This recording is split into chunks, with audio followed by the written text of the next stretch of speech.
Hi hello வணக்கம், இது உங்கள் சிவி ஜோன். சொல்ல நம்ம எப்படி இருக்கீங்க? இப்போ பார்த்தீங்கன்னா ப்ரொமோஃபர் வந்திருக்கு. மனசாட்சியே இல்லாமல் வீட்டில் இருக்கவங்களாம் அமித் முதுகில் குத்துனா எவ்வளோ கஷ்டமாக இருக்கும். அந்த மாதிரி ஒரு சம்பவம் நடந்திருக்கு. அதை பார்க்கலாம். அதுக்கு முன்னாடி பார்க்குற எல்லோரும் நம்மளோட சேனலை சப்ஸ்கிரைப் பண்ணிட்டு பாருங்கள், லைக் பண்ணுங்கள், கமெண்ட் பண்ணுங்கள், ஷேர் பண்ணுங்கள். இப்போ வாங்க அந்த வீடியோக்குள்ளே போகலாம். ஸோ காலையிலேருந்து இது வரைக்கும் 3 ப்ரோமோ வந்து இது 4வது ப்ரோமோ. அமித்தோட கேப்டன்சி இப்பயே வந்து விசாரிக்கிறாங்க. அதுலேயும் நம்ம சப்ஸ்கிரைபர் ஒரு சில பேர் போட்டிருந்தாங்க, இந்த மாதிரி கேப்டன்சியை பற்றி மக்கள்கிட்ட கேட்டாங்க. அதில் 3 பேர் வந்துச்சு அப்படின்னு. அது உண்மையாக போயான்னு தெரியல, இது வரைக்கும் இன்ஃபர்மேஷனாக வரல.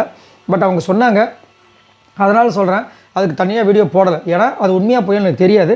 இருந்தாலும் அவங்க சொன்னதுக்காக சொல்கிறேன். அந்த மாதிரி ஒரு சம்பவம் நடந்துச்சுன்னு, அதனால தான் இப்போ வந்து கேப்டன்சி விஷயத்தை கேட்குறாங்களான்னு தெரியல. அமித்தோட கேப்டன்சி எப்படி இருந்துச்சுன்னு கேட்குறாங்க. உண்மையிலே ரொம்ப பொறுமையாக தன்மையாக விஜய் பார்வதிக்கு அகென்ஸ்டாக அங்கே வந்துட்டு விக்ரம் சொன்னாங்க. அதுக்கப்புறம் அந்த ஆதிரை சொன்னாங்கன்னு சொல்லிட்டு அந்த முடிவை எடுத்துகிட்டு நான் தண்ணி மட்டும் சாப்பிட போகிறேன்னு சொல்லிட்டு இவ்வளோ விஷயங்கள் பண்ணி கடைசியில் ஒருத்தரும் குற்றச்சாட்டு வைக்கிறாங்க. பார்க்குறதுக்கு கன்றாவியாக இருக்குது, என்ன இது நடக்குதுன்ட்டு. வியானா பொண்ணுன்னு சொன்னார்.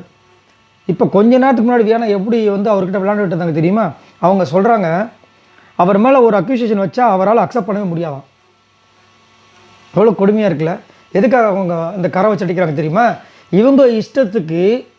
இவங்க இஷ்டத்துக்கு பன்னீரில் எனக்கு தோசை செஞ்சு கொடு அப்படின்னு கேட்டப்போ, இருமா எல்லோரும் கேட்பாங்கம்மா அப்படின்னு சொல்லிட்டு அவர் வந்து இன்றைக்கி பேசினா பார்த்திங்கன்னா அந்த ஒரு காண்டிலே இப்படி சொல்லிட்டு இருக்காங்க. சுபிக்ஷா பிரச்சனைகள் அட்ரஸ் பண்ணாரா கேட்டிங்கன்னா பண்ணார். ஆனால் அதுக்கு தலையை எதுவுமே பண்ணலையாம்மா சுபிக்ஷா. சூப்பர்மா. அடுத்தது அரோராலாம் சூப்பரான ஒரு பிளேயரில். என்ன சொல்கிறாங்கன்னா, ஒரு மாதிரி ஒரு வீக்கரான ஒரு தலையாக இருந்தாராம். சூப்பரில்.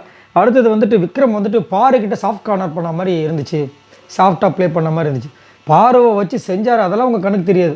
குற்ற உணர்ச்சியில் நீங்கள் சொன்ன உடனே அங்கே வந்து சண்டை போட்டார், அப்போலாம் உங்களுக்கு தெரியாது. சூப்பர்ரா. அப்புறம் வந்துட்டு விஜய் சேது என்ன சொல்கிறேன்னா, அவங்க மைக்கை போடாமல் பேசுனதால் இங்கே அனுபவித்த விஷயங்கள், இங்கே வந்துட்டு இவ்வளோ பெரிய பனிஷ்மெண்ட் இருந்துச்சு, அது யார் சார் அனுபவிச்சவங்க? நீங்கள் அவங்கள நல்வழிப்படுத்தணும், அவங்கள திருத்தணும்னு நினச்சிட்டு மொத்த வீட்டையும் கண்டுக்காமல் விட்டீங்கன்ற மாதிரி சொல்லிட்டார். இப்போ வந்துட்டு இதனால் ஒரு கூட்டமே பாதிக்கப்பட்டிருக்கு. இதுக்கு யார் சார் பதில் சொல்ல போகிறான்னு கேட்குறாரு. ஒரு தலையாக எவ்வளோ அழகாக வந்துட்டு எல்லாருக்கும் பொதுவாக எவ்வளோ விஷயங்கள் பண்ணி கடைசியில் என்ன ஒரு கெட்ட பேர் பாருங்கள். தங்கமான மனுஷன்.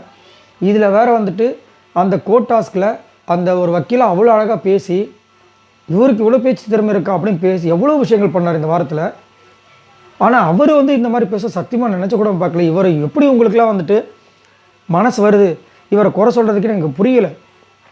எவ்வளோ விஷயங்கள் பார்த்து அந்த சாப்பாடு விஷயத்தில் ஒன்றுனா, அதுவும் கிச்சன் டீமில் பிரச்சனை வரக்கூடாதுன்னு 6 பேரை போட்டு கரெக்டாக பக்காவாக பிளான் பண்ணி அரோரா வந்து கேட்டாங்கன்னு சொல்லிட்டு அவங்களுக்கு வந்துட்டு கிச்சன் டீமில் போடாமல் இன்னொரு இடத்துல போட்டு இவ்வளோ பண்ணியும் கடைசியில் ஆப்போசிட்டாங்க. பார்த்தீங்களா? பாவங்க, ரொம்ப கஷ்டம். அதான் நல்லவங்களாக இருக்கணும், ஒவ்வொரு நல்லவங்களாக இருக்கக்கூடாதுன்றதுக்கு ஒரு சிறந்த உதாரணமாக இருக்குது. இதை பற்றி உங்களோட கருத்துக்களை சொல்லுங்கள். பாய் நண்பர்கள்.